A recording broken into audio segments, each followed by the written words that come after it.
pero igual voy a tener que moverme en el momento la agradezco mucho la invitación.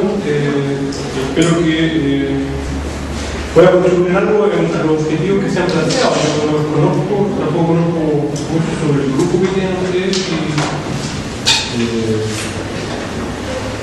qué es lo que en el programa se han propuesto. De todas formas, ¿se escucha bien?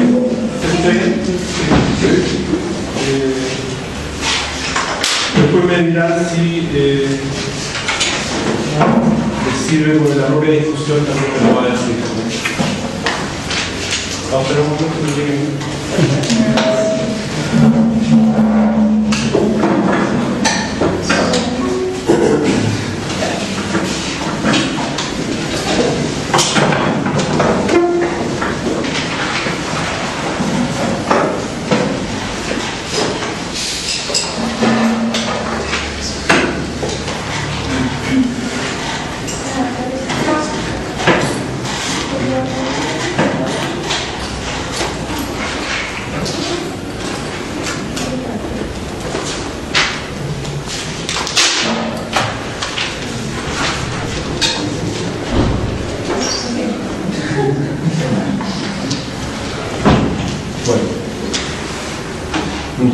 Suponiendo que no hay solamente sociólogos en esta sala, gente que es dedicada a la filosofía o algo así, preparé algo que me parece lo suficientemente concreto como para que podamos tener una discusión sobre, esa es la pregunta que se anunció, creo, pero sobre cómo se constituye la crítica, pero más concretamente cómo se constituye los colectivos políticos, cómo se puede pensar, qué instrumentos tiene la sociología más contemporánea, más moderna, para pensar la política en términos más concretos posible, es decir, cómo se constituyen los colectivos. La perspectiva que yo asumo para ello, esto para que se transparente inmediatamente que lo que está detrás de lo que voy a decir, está basada muy directamente en mi experiencia. Yo hice mi doctorado en Frankfurt con el profesor Axel Honneth, que es el actual representante de la teoría crítica de Frankfurt, después de Julian Habermas, que ustedes seguramente lo conocen, por la carrera, etc. Y fundamentalmente otro sociólogo que también es muy importante con el cual también estudié, que se llama Luc Boltanski, que es también representante de otra tradición, que la tradición francesa de sociología, es el artículo de Pierre Bourdieu, que seguramente también conocen a Bourdieu. Y bueno, lo que voy a tratar de decir está muy en la línea de tratar de vincular ambas perspectivas, ¿sí? Entonces el señor Luc Boltanski y el señor Axel Honneth, a través de mi trabajo, están vinculados en lo que voy a tratar de decir, unos aspectos que voy a tratar de mencionar por lo menos. Parte de la idea de que hay que hacer una diferencia fundamental entre el ámbito, si ustedes quieren, de las emociones, ¿sí?, de los sentimientos, que generan circunstancias que uno concibe como inaceptables, como injustas,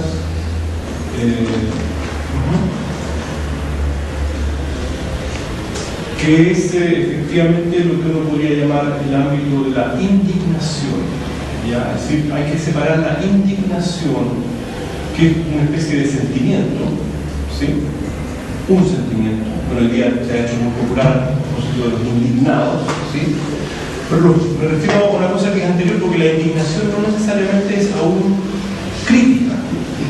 La indignación es solamente un sentimiento, ¿ya? Para que llegue a ser crítica se requiere un tremendo trabajo. Eso es lo que una sociología pragmática trata de ponerse como tarea. Hay que hacer un tremendo trabajo de que esa indignación, de ese sentimiento, los sentimientos, ustedes saben muy bien, que han estado enamorados, no son fáciles de expresar, no son fáciles de llevar a un discurso, no son fáciles de articular a través del lenguaje. lenguaje, ¿sí? Por lo tanto, hay todo un trabajo que va de ese sentimiento a la articulación discursiva de él y evidentemente después todo un trabajo de que esa articulación discursiva constituya la posibilidad de comunicarse con los otros, de compartir, de entenderse que en realidad estamos frente al mismo tipo de sentimiento, de encontrar apoyo en nosotros, ¿sí? De ahí uno puede decir ya de constituir la crítica social en términos de un colectivo, ¿sí? Por lo tanto, lo que pido es que primero se represente esta diferencia entre emociones y la traducción de esas emociones, la articulación de esas emociones en el marco de un discurso. Y es ahí, en ese momento, donde ustedes como sociólogos, como antropólogos, como psicólogos, etcétera, comprometidos con causas políticas, pueden hacer una labor muy importante. La teoría crítica, por ejemplo, hace ahí una labor muy importante en ese trabajo de traducción, de decirle a alguien, voy a poner un ejemplo creo hoy día muy pertinente, de decirle a alguien, mire, su depresión, por ejemplo, ¿ya? Su ganas de suicidarse, por ejemplo, ¿ya? No es necesariamente un problema psicológico personal suyo, ¿sí? Sino que se puede explicar por las condiciones del capitalismo moderno, del tipo de sociedad en la que vivimos, del tipo de administración del trabajo, post-taylorista, lo que ustedes quieran, ¿sí? Como una cuestión, un problema social, más bien a la turca, si ustedes quieren, ¿no? Por tanto, ayudar a que ese sentimiento, a esa emoción se pueda articular de un modo distinto, ¿sí? Por tanto, tal vez una primera cosa que como dibujo habría que pensar es que yo tengo una persona o varias personas, ¿sí? Con su sentimiento, eso puede ir en la dirección estrictamente subjetiva, ¿sí? O puede ir en una dirección de articulación colectiva, ¿sí? Por lo tanto, y esto es pura contingencia, acá no hay ninguna necesidad de que se dirija en una dirección, la persona termine suicidándose o tomando antidepresivos o, no sé, pelando al jefe, articulando en términos puramente personales con la mamá o con la señora, ¿sí? Pelando significa que estoy diciendo con eso que el rumor, el pelambre, ¿sí? Es una forma de crítica, ¿no? Que yo hago en el pasillo. Yo también lo puedo hacer, articular de manera más colectiva, menos privada, digamos, ¿sí? Articular en términos de crítica social, en términos de colectivo, de construcción de algo que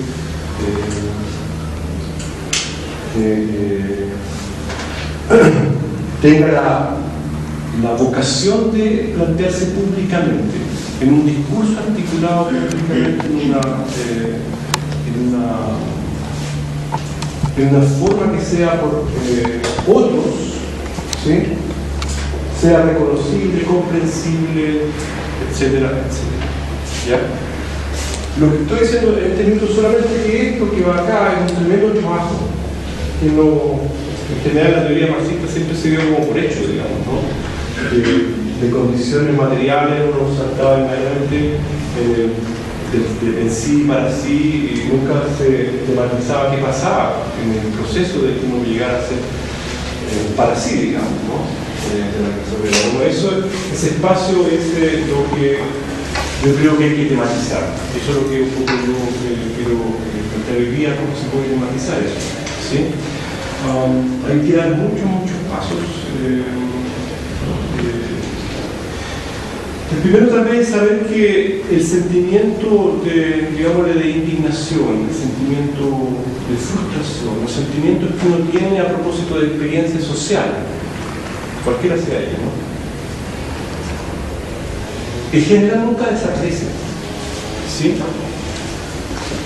O sea, yo creo que uno puede contar con que los sentimientos de las personas frente a determinadas experiencias siempre van a estar ahí. Lo que desaparece en los procesos históricos es más bien la posibilidad que hay de llevarlo a colectivo. Cuando uno dice que en periodos históricos la crítica no se manifestaba, pensemos todo el tiempo la democracia estaba dormida, ¿sí? O sea, Chile estaba dormido en realidad. O sea, políticamente Chile era un país de gente si uno miraba el sistema, cómo funcionaba, las desigualdades que se habían generado, y por otro lado miraba las reacciones políticas del pueblo chileno, uno decía, bueno, ¿dónde están esas personas? ¿Sí? Uno puede decir, es que desapareció la capacidad crítica, la capacidad de tener sentimientos de indignación. Yo diría que es falso. Yo diría que lo que desapareció fueron, o lo que no estaba a la mano, eran las capacidades de articular eso, ¿sí? Yo no creo que la gente haya estado contenta, no creo que las personas hayan estado dormidas. Yo creo que los sentimientos de indignación estaban ahí, pero faltaba todo un proceso que es un proceso, como les digo, complejo, nada natural, nada necesario ni mecánico de articulación política. ¿Ok? Ese es el primer punto que me gustaría aclarar. Por tanto, cuando uno hace análisis de los procesos políticos desde el punto de vista de la crítica, hay que preguntarse por los mecanismos que pueden permitir que experiencias sociales negativas, ¿sí?, como las que produce el capitalismo, el neoliberalismo en particular, una forma de capitalismo muy específica, y que produce, yo creo, necesariamente sentimientos de todo tipo, sentimientos negativos, llegue a articularse como una voz colectiva. Es eso lo que falta muchas veces, pero no, yo creo, la indignación. Uno puede contar con ella, yo creo. Ahora, ¿cuáles son las fuentes de la indignación? Segundo paso. Aquí sigo directamente a la importancia que la persona que acabo de mencionar. Yo diría que las fuentes de la indignación son, con él, yo creo que tiene razón cuando dice que son 4. O sea, que uno no se indigna de manera como general o de manera indeterminada, sino que hay tipos de indignación distintas. ¿Sí? ¿Y cuáles son las fuentes? Cuando uno habla de las fuentes, los sociólogos van a entender decir, bueno, ¿qué tipo de experiencia? Aquí está la experiencia, ¿no?, que hace que un sujeto llegue a tener los sentimientos de lo que estamos hablando. ¿Qué tipo de experiencias son las que hacen que esta persona tenga sentimientos de indignación? Y yo creo que uno puede diferenciar tal vez 4 tipos, por lo menos en el capitalismo contemporáneo. Yo diría que hay que diferenciar un tipo de experiencia que es la idea de que estamos en un mundo donde solo se favorecen los intereses particulares,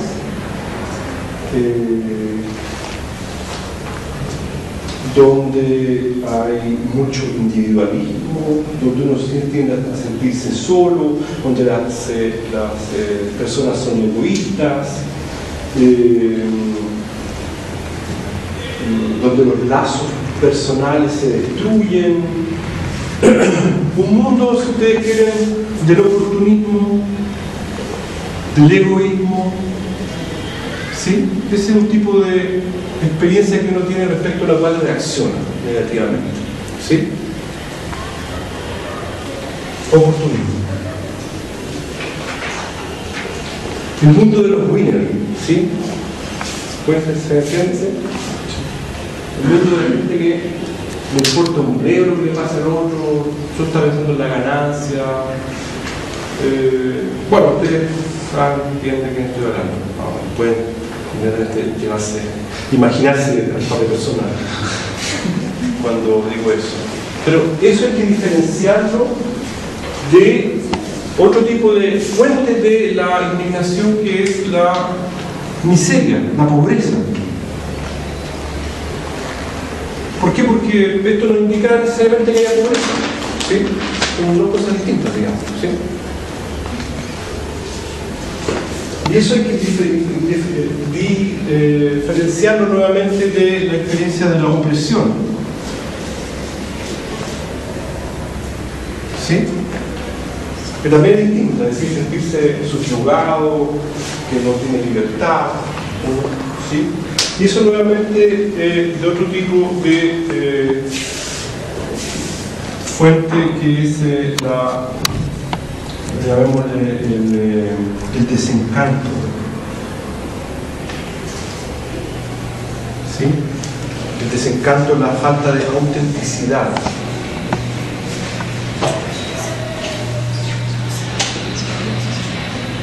¿Me siguen hasta ahí? ¿Sí? O sea, las fuentes que uno tiene para estas experiencias negativas son diversas, y eso se entiende cada una de las cuatro, ¿no? La diferencia entre cada una, ¿sí? O sea, este es como una especie de, tal vez más abstracto de este, que es la idea de vivir una sociedad de consumo de masa, donde en realidad no hay experiencias de lo auténtico, donde todo es transformado en objeto, reificado, ¿sí? Ese tipo de la naturaleza no es respetada en su esencia, ese tipo de cosas, ¿ya?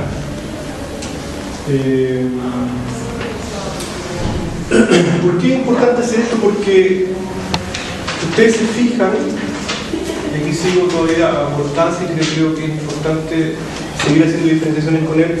Si ustedes se fijan, este tipo de crítica puede asociarse y generalmente va unida, ¿ya? Y estas dos también generalmente va unida, ¿sí? De modo tal que uno podría hablar de que en este caso, estoy siguiendo los conceptos de Voltansky, de crítica del tipo social, ¿sí? Salud. Y de una crítica del tipo que se llama artista.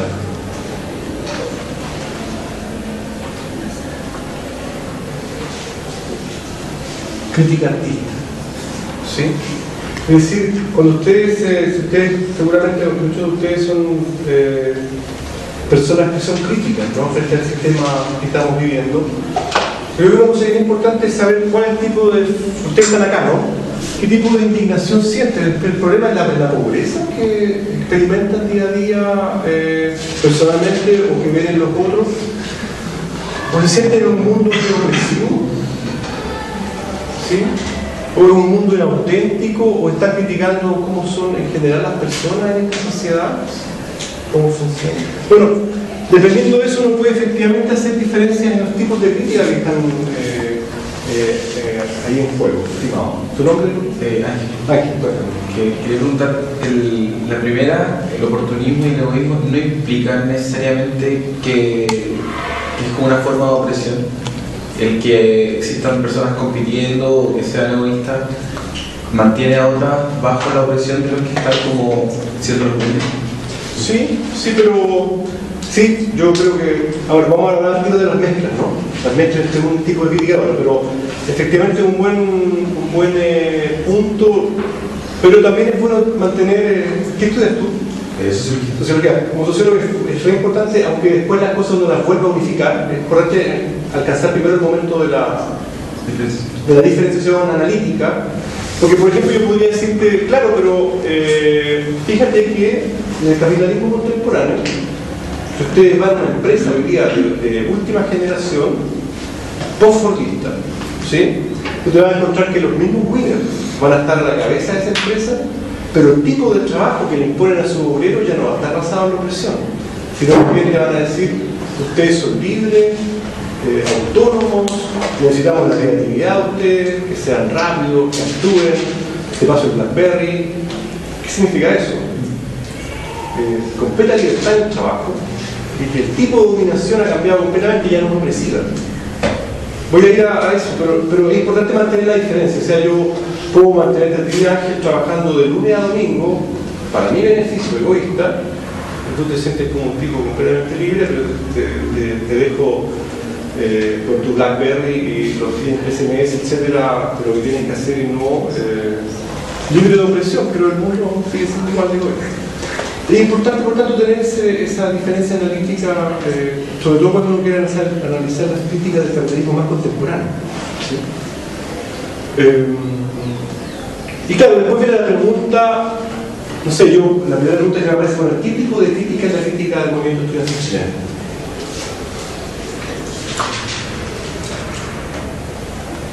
Aquí yo creo que habría que meter la desigualdad, ¿no?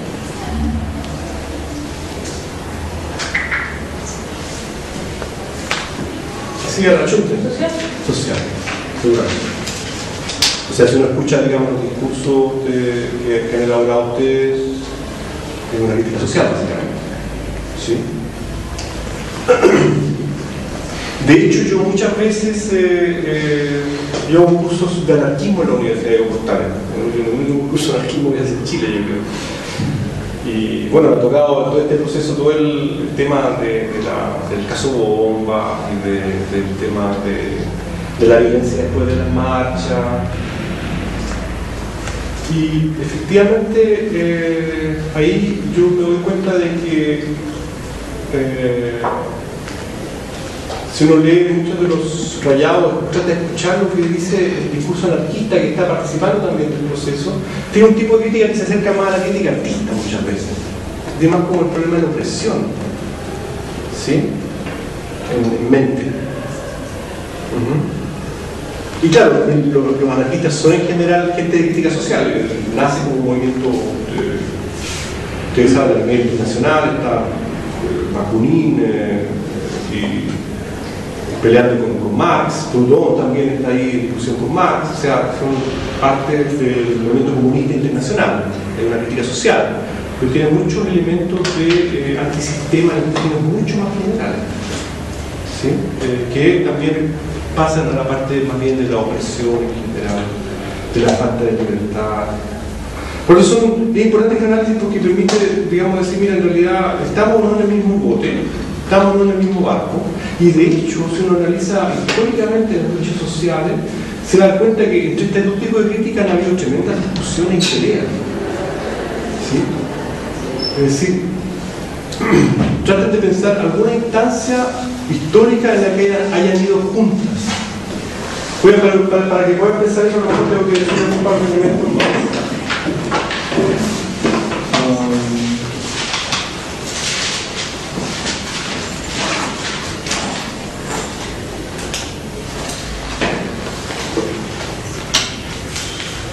Pero quedémonos con la idea de que en realidad la posibilidad que ambas críticas vayan juntas, ¿sí? Y generen un puro bloque es más bien difícil, ¿sí? O sea, cuando crítica social y crítica artista van juntas, en realidad es algo más o menos improbable porque apuntan a cosas bien distintas, ¿sí?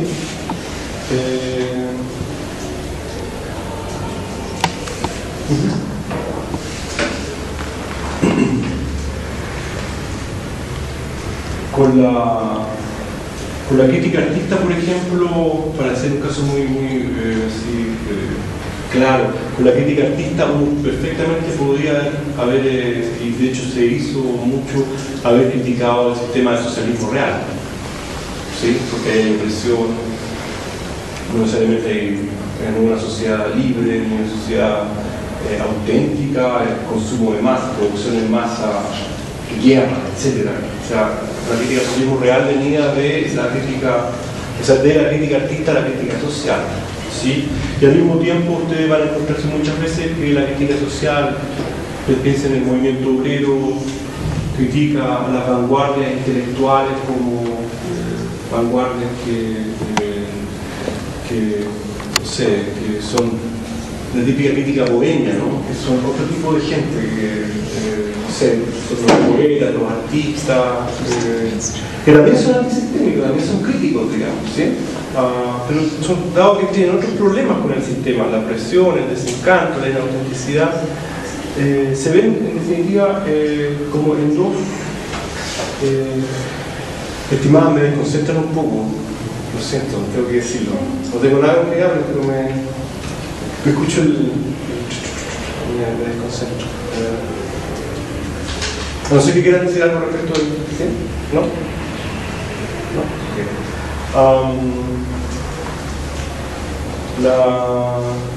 ¿Ve que me concentro? Bueno, mantingamos entonces la idea de que se trata de cosas que hay que tener más o menos separadas. La crítica social, por ejemplo, para ser todavía más claro, podría apuntar a elevar los grados de productividad del sistema, digamos, ¿sí? Más consumo, más riqueza para mayor riqueza nacional y poder distribuirla de mejor manera, mientras que la crítica social podría estar efectivamente en contra de la masificación, de la producción, etc. Está más bien por lo singular, por lo particular, ¿sí?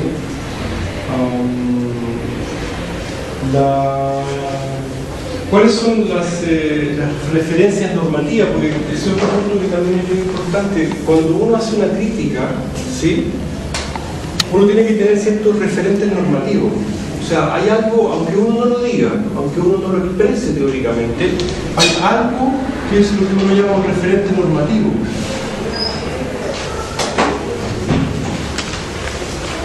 Algo que es es como lo perfecto. Si yo para decir que el vaso está vacío, para decir que el vaso está a medio llenar, tengo que tener ya la percepción de que existe la posibilidad de un vaso lleno, ¿sí? Eso que es el vaso lleno se llama referente normativo, ¿ya? Solo con ese referente normativo en la cabeza puedo decir que la realidad es, no sé, criticable, no es adecuada, le falta, etcétera, etcétera. ¿Cuál es el referente normativo de la crítica del desencanto? ¿Sí? Es seguramente algo así como una sociedad un poco está acompañada con el sentimiento de nostalgia por tipo de sociedades tradicionales o sociedades donde hay un orden, ustedes quieren, encantado, ¿sí? De dimensiones básicamente comunitarias, donde los lazos son, no sé, cuando uno piensa como vivía todavía en el campo y compara el campo con la ciudad, ¿sí? Los referentes normativos de la opresión y la miseria a veces se confunden, son básicamente la libertad en un caso, la igualdad en otro, igualdad completa en la sociedad, libertad en la sociedad, ¿sí? Y en el caso del oportunismo y el egoísmo también hay una especie también de nostalgia por sociedades tradicionales o sociedades del orden, ¿sí?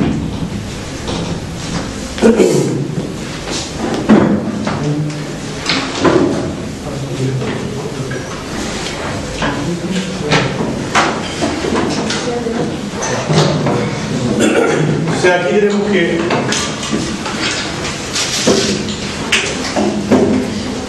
para hacer la crítica hay que tener un referente normativo, digo, y ese referente normativo en función del tipo de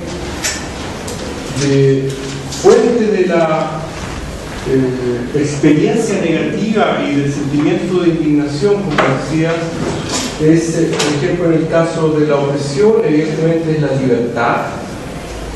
Esto es lo negativo, esto es lo positivo. En el caso de la miseria es la igualdad. En el caso del oportunismo, el egoísmo es una especie de sociedad comunitaria, no sé cómo se imagina un poco la comarca donde la gente comparte todo, se ayuda, son solidarios, etc. Una especie de nostalgia por la comunidad, por relaciones de solidaridad. Esto es lo positivo y esto es lo negativo. En el caso del desencanto de la publicidad también es un poco parecido también a la comunidad de relaciones auténticas, donde el árbol valía como árbol y no como materia prima para hacer una mesa, etc. Así que las cosas tienen un valor singular por sí mismas y no son traducidas desde ya en objetos de consumo más clasificados, etc. Por tanto, para seguir con lo que habíamos dicho, cuando uno piensa el sentimiento de indignación, tiene que pensarlo como el sentimiento negativo, ahí donde de alguna manera hay una percepción. Todo esto que estoy diciendo no es teórico, es como casi psicología política.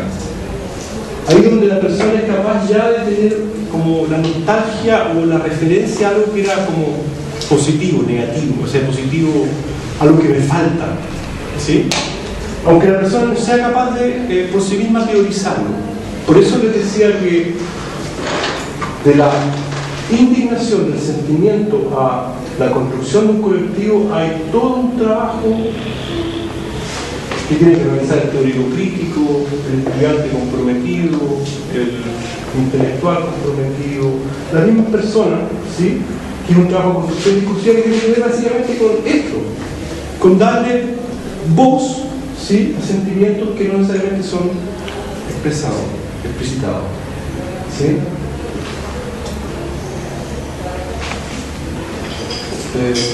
¿Alguna pregunta usted? ¿Me sigue? ¿Sí? Sí, bueno, el concepto como de colectivo, entendido como, me imagino que como actor colectivo, ¿sí? Social, ¿no tiene algún referente particular de algún autor que mencionó? ¿A diferencia, por ejemplo, de algún otro concepto de actor social o de movimiento social? Estoy básicamente... O sea, lo que pasa es que el tema... O sea, yo creo que estoy siguiendo con los mismos autores. En realidad es un tipo de trabajo que no se ha hecho. O sea, no, estoy muy lejos de conceptos como de Turén, de movimientos sociales o de Sandalón.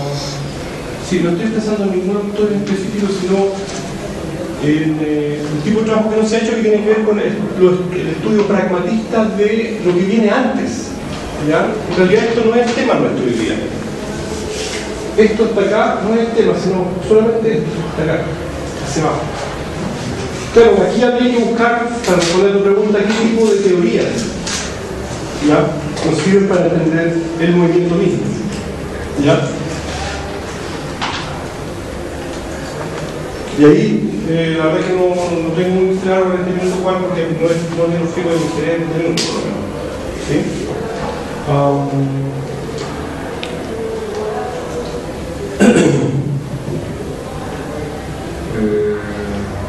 Si uno piensa, por ejemplo, en todos los autores,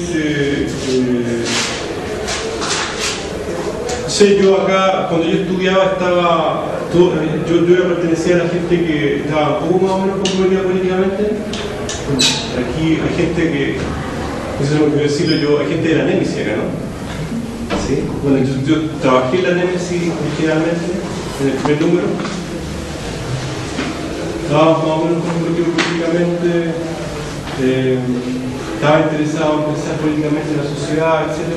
Yo tenía compañeros que estaban en el Verde Bosque. Yo también iba al Verde Bosque. Ya no se llama Verde Bosque, ¿no? Los pastos, sí. A los pastos. Se llama Verde Bosque. Pero ahora ya se llama igual. Pero bueno, el Verde Bosque no estaba este edificio que está ahí. No estaba así construyendo. Y ahí mis colegas eran más bien de la onda bohemia, es decir, ahí se iba a fumar marihuana, mucha marihuana. Los viernes, el copete, hasta tarde, etc. 2 de la mañana que no echaba. Bueno, yo me quedaba a veces, tenía como las 2 caras, digamos. Pero bueno, el tipo, ellos también eran muy críticos, pero eran como, no sé, eran más artistas, eran más tipo Baudelaire, eran súper antisistémicos. De hecho, yo no entendía por qué estaba en la universidad, de hecho. Yo me quedaba un poco con eso, pero yo me daba cuenta que en realidad pertenecíamos a 2 géneros de crítica distintas, digamos. O sea, ellos entendían que el sistema universitario era opresivo, que los profesores eran autoritarios, estoy cogiendo la miniatura de lo que estoy diciendo, ¿no? ¿Sí?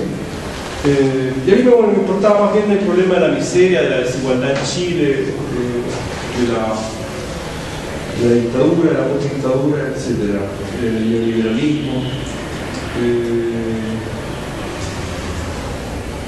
Ellos tendían a hacer relaciones de amistad muy fuertes, ¿sí? Como grupos así súper afectados. Yo era más individualista, junto con otros compañeros, qué sé yo. O participábamos en colectivos donde no necesariamente había un lazo personal muy fuerte con los compañeros, digamos, ¿sí? Bueno, esos son especies de miniatura para decirles que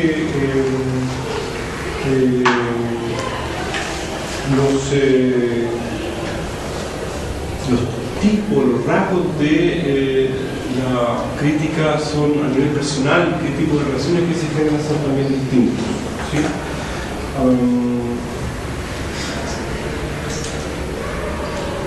Han habido momentos en que estas críticas se han asociado, yo creo que tal vez el gran momento en que se han asociado estas críticas es mayo 68. Yo creo que hay otra experiencia donde se ve tan claro que crítica social y crítica artista hayan ido de la mano. ¿Ya? Mayo 68, ustedes saben, estaba Mao junto a Marcuse y Marx. Marx, un autor fundamentalmente, el segundo Marx. Tal vez eso sirva para entender el primer Marx, el Marx de la teoría de la alienación o la enajenación, es más bien crítica artística. ¿Sí? El problema de que nosotros perdemos vínculos afectivos con el mundo, ¿sí? Con el objeto que producimos, estamos enajenados de los otros, de nosotros mismos y de lo que producimos, de la naturaleza también. Pero es un tipo de crítica artista que es distinta del concepto tardío de Marx, de capital, que es el de explotación, ¿sí? La explotación es un problema básicamente de injusticia, de tiempo de trabajo socialmente necesario que surplus, ¿no? Se le roba al obrero en el marco de un contrato de trabajo aparentemente igualitario, lo que descubre la injusticia dentro de lo que aparece como justo. Un tipo de crítica de la injusticia, un tipo de crítica social, que genera miseria. Ustedes conocen el capital mafioso, bueno, en el mayo 68 aparentemente estos 2 tipos de críticas se unen, ¿no? Está Marx, está Mao, crítica social, está Marcuse, el libro Marcuse de la época es el género de civilización o el hombre unidimensional. ¿Qué es lo que son? Son críticas de las sociedades de masa. Teoría crítica, ¿no? Adorno, Horkheimer, toda esa gente que son los intelectuales a los cuales se refieren los estudiantes del 68, no estaban tan preocupados de las injusticias que producía el capitalismo, estaban más preocupados de las patologías sociales que producía el capitalismo. La sociedad de masa genera sociedades inauténticas,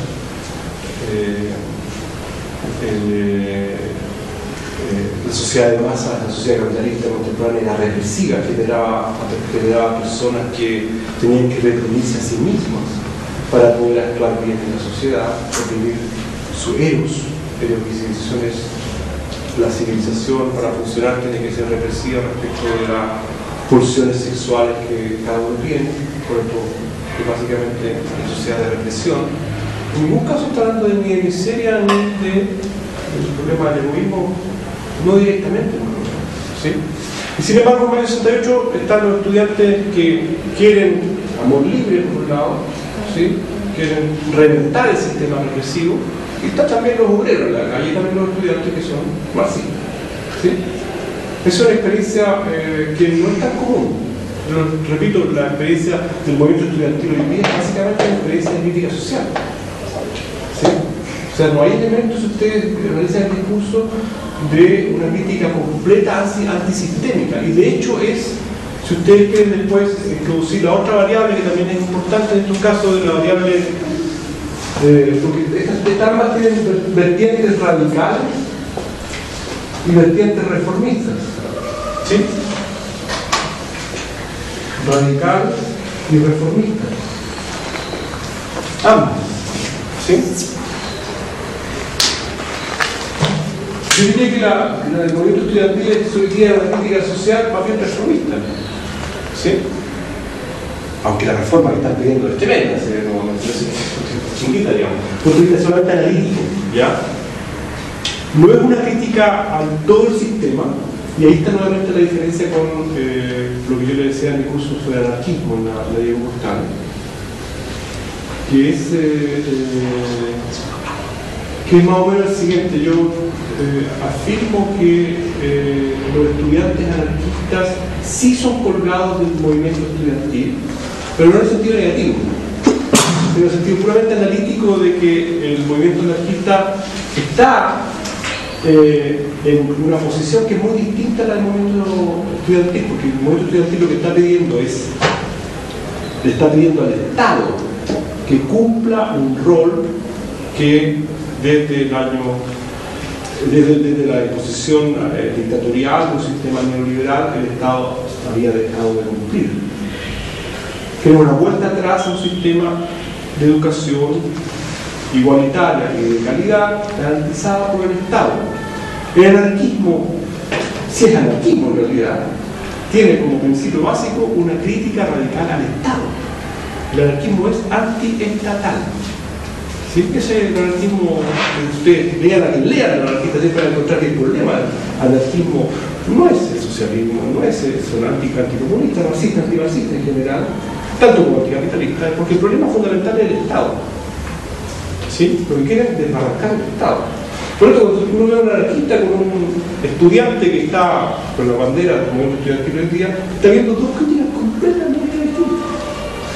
Y sin embargo están unidas en un mismo movimiento. Y yo por eso decía colgados. Colgados solamente no por un sentido peyorativo ni negativo, solamente porque porque tienen poco que ver, digamos, al fin, reconstruidos como tipo de película. ¿Se entiende? ¿Sí? ¿Alguien tiene algo que decir al respecto de una tesis bien fuerte? Lo que dice más o menos que en la calle pueden haber tipos de críticas distintas, nadie dice que no, digamos, de la mano. Pero reconstruida en base a este análisis uno se encuentra con que son críticas que apuntan a cosas distintas, que tienen otros objetos, otros objetivos, que hay otro tipo de sentimientos de indignación involucrados, porque hay otro tipo de fuente de indignación, y que hace que una crítica pueda ser más radical o más menos radical. El caso de si el anarquismo es un tema de opresión, de libertad, se llaman libertarios en nuestros países, no se llaman anarquistas, se llaman de libertarios en Francia, libertad, y un tipo de crítica más bien artística, revolucionaria, o sea, directamente radical, digamos, ¿sí? De reforma nada, completamente el Estado desbarrancado y una sociedad espontánea, libre, en base a asociaciones colectivas, de cooperación, etc. Radical. Poco tiene que ver con la crítica que le pide al Estado, educación, actividad, etcétera, y más bien reformista. O sea, porque no quiere decir que pueda llegar a ser más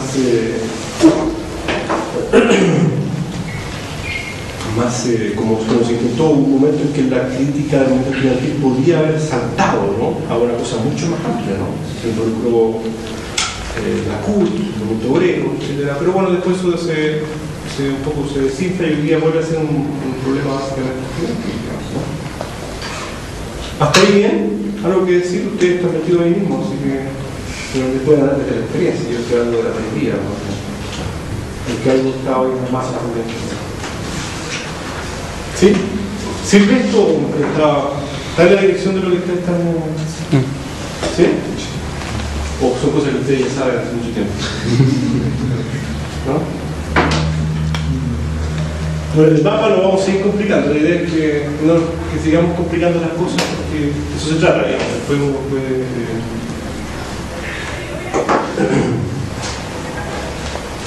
Bueno, en mi curso de anarquismo en la ODP hay anarquistas, se enojan conmigo, que se pelean más, pero al final yo creo que no hemos entendido bastante bien.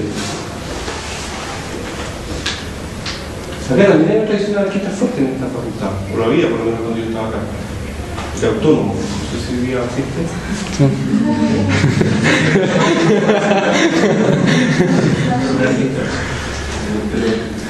Entonces que los nombres que se le hace mucho, ¿no?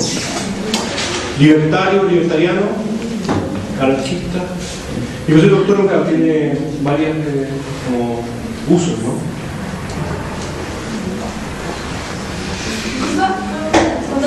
Cuando hablas de crítica antisistémica, ¿te refieres como a la expresión radical de lo que quieras decir? Sí, más bien, sí. No es como necesariamente una que englobe ambas formas de crítica, simplemente con la radicalización del mundo. O sea, claro, la forma más radical de las radicales es donde estén las cuatro, digamos. Las cuatro fuentes enmarcadas en las dos críticas, ¿sí? Y todas juntas, digamos. O sea, efectivamente, el momento donde el capitalismo contemporáneo ha estado más en jaque fue mayo 68. Pero no había mucho. Comparen mayo 68 con la crítica a los encuentros del G8 o del G20. Hay esta diferencia, ¿no? Mayo 68 era, en realidad, los capitalistas tuvieron harto miedo de que se les fuera toda la letra, ¿sí? Todo. Nosotros lamentablemente ninguno de nosotros vivió eso, pero yo creo que incluso el capitalismo reaccionó al mayo 68, reaccionó, como dice el libro que yo estoy tratando de tener en mente acá, que es alguien me pidió la literatura, es el nuevo espíritu del capitalismo, de Importante y Chapelle.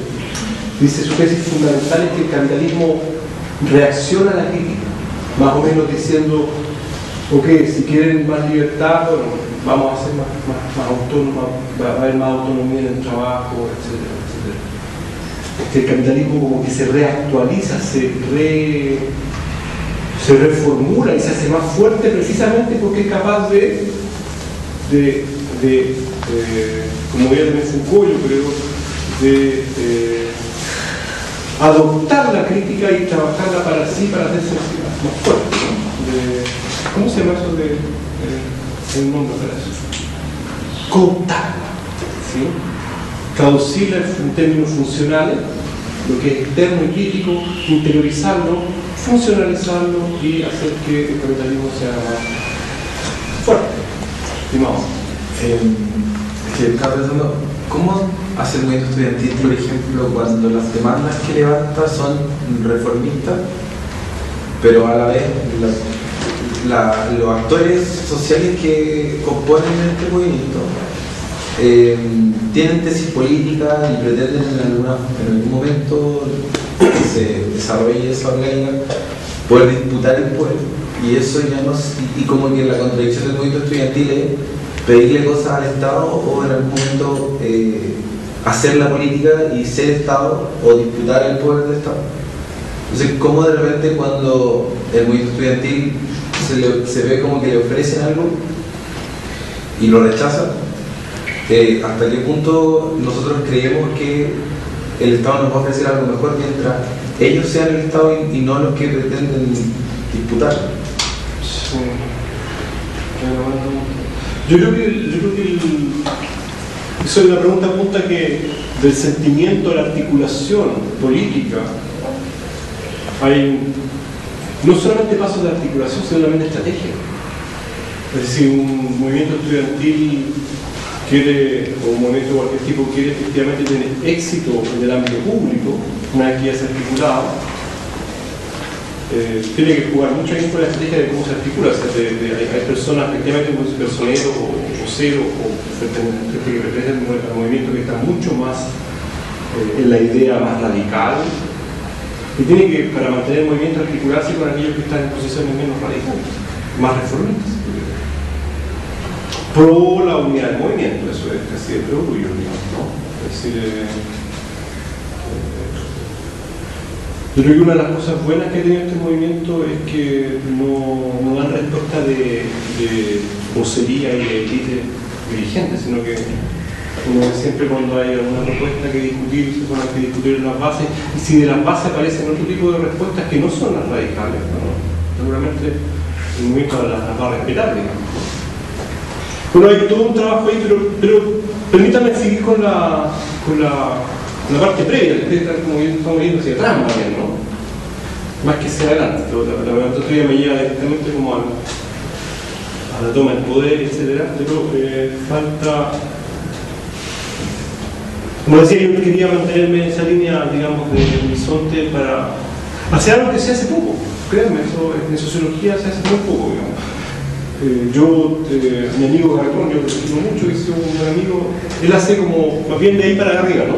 Entonces, uno escucha a Garzón, tú lo que hace en sociología política es cómo esto funciona en el marco de la sociedad completa, que está el Estado, la economía, la cultura, y cómo los movimientos se mueven, cuáles son los movimientos, 1, 2, 3. Esto en realidad se hace poco, por eso creo que vale la pena un poco interiorizarse en ese tipo de discusiones.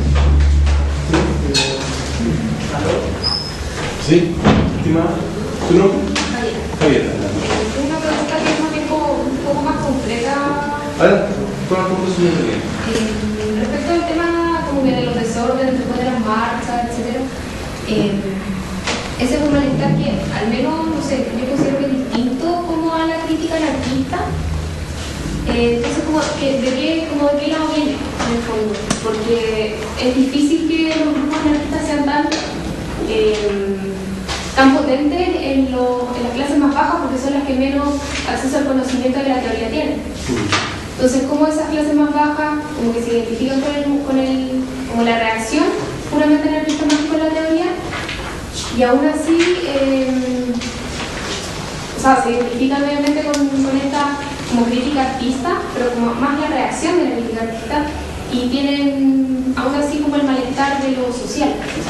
Sí. Bueno, muy buena pregunta. Yo creo que nuevamente es una pregunta que nos lleva, digamos, al segundo paso, que es tratar después de pensar las común, ¿no? Es lo que yo decía.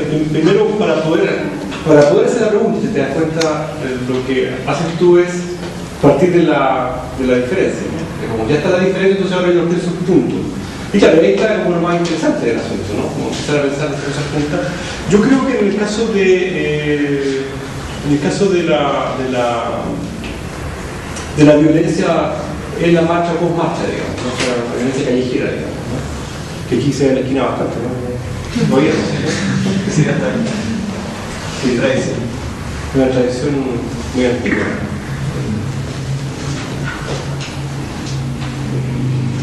Tiene varias...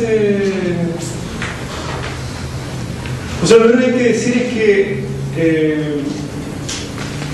a ver, uno puede analizarlo de varias maneras. Uno puede analizarlo, por ejemplo, acá. ¿Sí? Uno puede decir qué tipo de los medios de comunicación, ¿no? Por ejemplo, ¿no? Para dar un ejemplo, qué tipo de visión sobre todo el movimiento realiza los medios de comunicación. Entonces, primero lo parten en básicamente violencia, ¿sí? Y esto es lo que destacan. No es tan así, digamos, pero hay una gran cantidad de medios que hacen eso, digamos. Parten la violencia, ¿sí? Después, otra cosa que hacen, otra forma de fragmentación es que le quitan el carácter histórico, ¿ya? No lo vinculan, es como casual, es como apareció hoy día o los últimos 5 meses. ¿Sí? Otro tipo de fragmentación, que esto podría ser temporal. Una es del tipo de discurso de práctica, otra es temporal, o sea, le quita la historicidad al movimiento. Bueno, hace una serie de prácticas, digamos, de visibilización, invisibilización. Dado que esta es una estrategia de los medios, a mí me ha tocado conversar, por ejemplo, cuando estuve en Alemania, con la gente que trabajaba, que estaba activo contra el G8, y me decían, nosotros no estamos por la violencia, pero la única forma, dado que los medios funcionan así, es ganar visibilidad a nivel mundial, es ocupar con la misma a los medios. ¿Sí? Es decir, me decían nosotros, no sé, si ustedes vayan a la última que yo me acuerdo que fue muy bonita, que fue la de Heiligen Damm en Alemania, y era muy parecida a la acá porque la gente estaba disfrazada, iban disfrazados de pollo y le preguntaban a comprar un pollo. Porque nosotros estamos exportando los huesos los alemanes estamos exportando los huesos a África y la gente ya se muere de hambre. Otros estaban disfrazados de vaca. ¿Por qué vaca? Porque sé. Cada uno estaba, era muy linda la expresión, igual que acá, digamos, mucha creatividad, ¿ya? Y sin embargo, al mismo tiempo estaban al lado, digamos, otros, pero con todo contra la policía, ¿no? ¿Sí? De hecho, se acercó en aquel momento a Heiligen Damm, mucha violencia, y la respuesta de muchos de ellos era porque si no nadie nos toma en cuenta. La violencia es casi como una especie de estrategia política. La gente que en realidad, si no funcionaran así los medios, no la tendría. Bueno, uno podría decir casi como análisis estratégico. La pregunta tuya va mucho más allá, más en la dirección, ¿cuál es esta acción que se manifiesta acá, de cara al público? ¿A qué tipo de sentimiento de indignación responde? ¿Y a qué tipo de crítica, qué tipo de fuente de la crítica responde? ¿Y cómo la podemos clasificar acá? Esa es la tarea, digamos.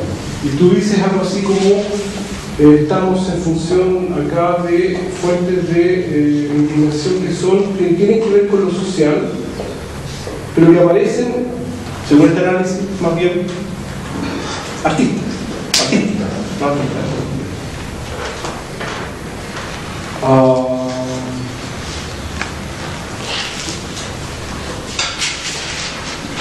No sé,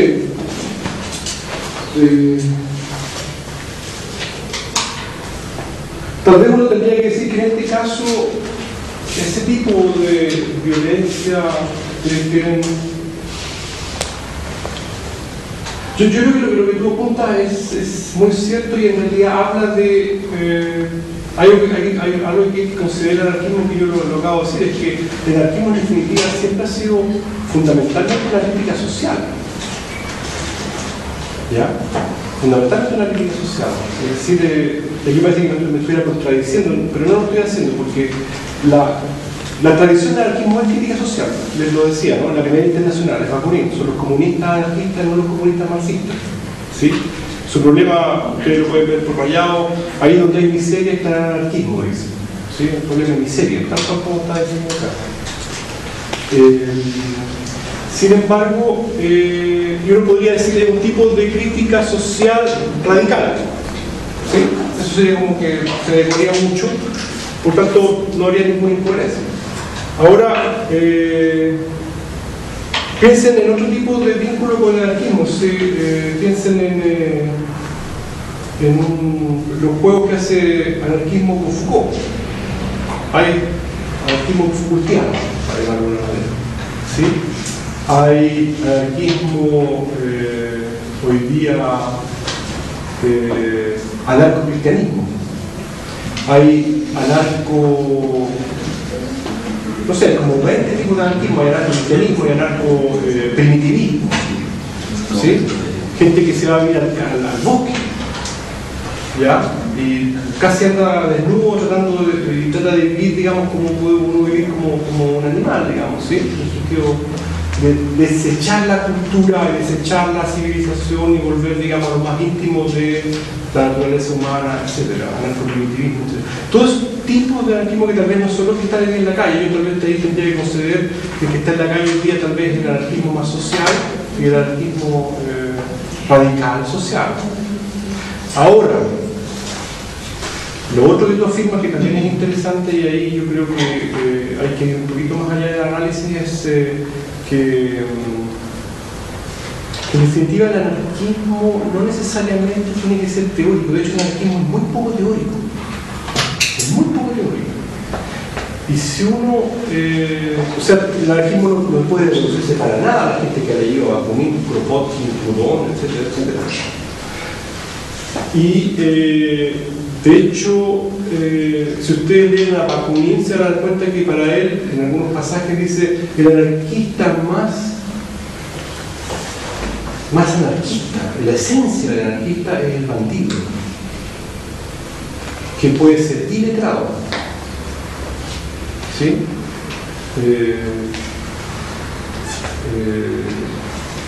Completamente desinformado, el bandolero, el bandido. Esa es la esencia del artista, es un tipo que no necesariamente es como cuando él se imagina esta figura, está pensando en algo así como un animal indomable, ¿sí? No tiene que ver con la educación, en el caso del por lo tanto, aunque la persona no se declara anarquista, que sí muchos lo hacen, cuidado, hay un fuerte movimiento anarquista en la calle, digamos. En Chile, en Santiago, tal como en Grecia, es muy fuerte. En Grecia, en Chile, yo creo que están los movimientos más, todavía se mantiene el tema de la bomba como un instrumento importante, que tiene más de un siglo como instrumento, ¿no? La puesta de bomba es muy antigua, digamos. Hay un acre con la contingencia nacional, mucho menos. Pero por ahí yo diría que en esa dirección habría que tratarlo. O sea, primero ubicar dónde está el problema. Yo creo que efectivamente uno podría decirlo está por acá arriba. Sin embargo, hay mucho anarquismo que uno tiene que ubicarlo acá abajo. Y claro, lo que no se puede hacer en etnografía del artista es muy difícil, ¿no? O sea, traten, los que no sean artistas y no están vinculados, traten de ir a una casa de Cuba hoy día. Es muy difícil, porque han sido muy intervenidos, gente que... Porque es muy difícil saber un poco qué es lo que es el anarquismo desde el punto de vista más conceptual, más de la idea. Ustedes saben que en el anarquismo también hay perspectivas más individualistas, más colectivistas, no todos son comunistas. Hay mucha gente que más bien que dice más o menos déjenme tranquilo y no tener en comunidad. ¿Sí? No quiero nada de nadie, sino más bien... O sea, hay muchas vertientes ahí. A ver, ¿alguien te pregunta? Sí, que algo que me queda claro en relación a la crítica, porque lo que la distinción también entre las prácticas y el origen como la crítica. Pienso que de una manera las prácticas pueden no coincidir con una u otra, y pienso también que incluso los actos que ya como de corte de calle no tiene por qué estar vinculado necesariamente o esencialmente con una de las tipos de críticas, como el rigor. Hoy día uno ve que son estrategias que pueden ser utilizadas por sentidos muy distintos también, y que en el mismo espacio, como decir, la misma marcha, la misma barricada, coinciden como, no sé, como tanto. Entonces, cuando se hace esa distinción también está asociada a la práctica o luego una distinción netamente como de los rígidos. Además del conceptual. Claro. Yo diría, si las prácticas, efectivamente, la práctica de la barricada ha sido tan social como artista. O sea, siempre... Claro, la práctica de la barricada ha sido por ambos usados. En mayo del 68 estaba lleno de barricadas todo París, todo Frankfurt, todo Chicago, pero ahí había de todo. Había gente que era más bien marxistas convencidos, militantes del Partido Comunista, que sé yo, por un lado, y había gente que estaba, no sé, que tenía problemas más bien con los papás, digamos, o sea, la educación sexual, qué sé yo. Había de todo, digamos. Sí, las prácticas hay que poner en un lugar aparte. Sí. Me queda una duda con el tema del anarquismo. ¿Se puede entender como una tesis política? O como... Una buena pregunta. Porque si es tan, como déjenme tranquilo, ¿cuál es una cero? Bueno, ese es un tipo de anarquismo, ¿eh? Claro, pero es un anarquismo... ese tipo de anarquismo, y quizás, o sea, en realidad no conozco mucha gente que sea anarquista y yo la considere como realmente practicante del anarquismo. Pero esa postura es totalmente apolítica. Sí. Claro, en ningún caso camina en la dirección de constituir un colectivo.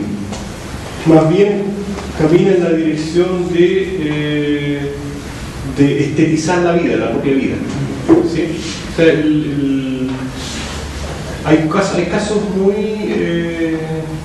pero cuidado, también hay la perspectiva individualista del anarquismo que viene de un señor como Godwin, ¿ya? Hablando 2800 ya, ¿sí?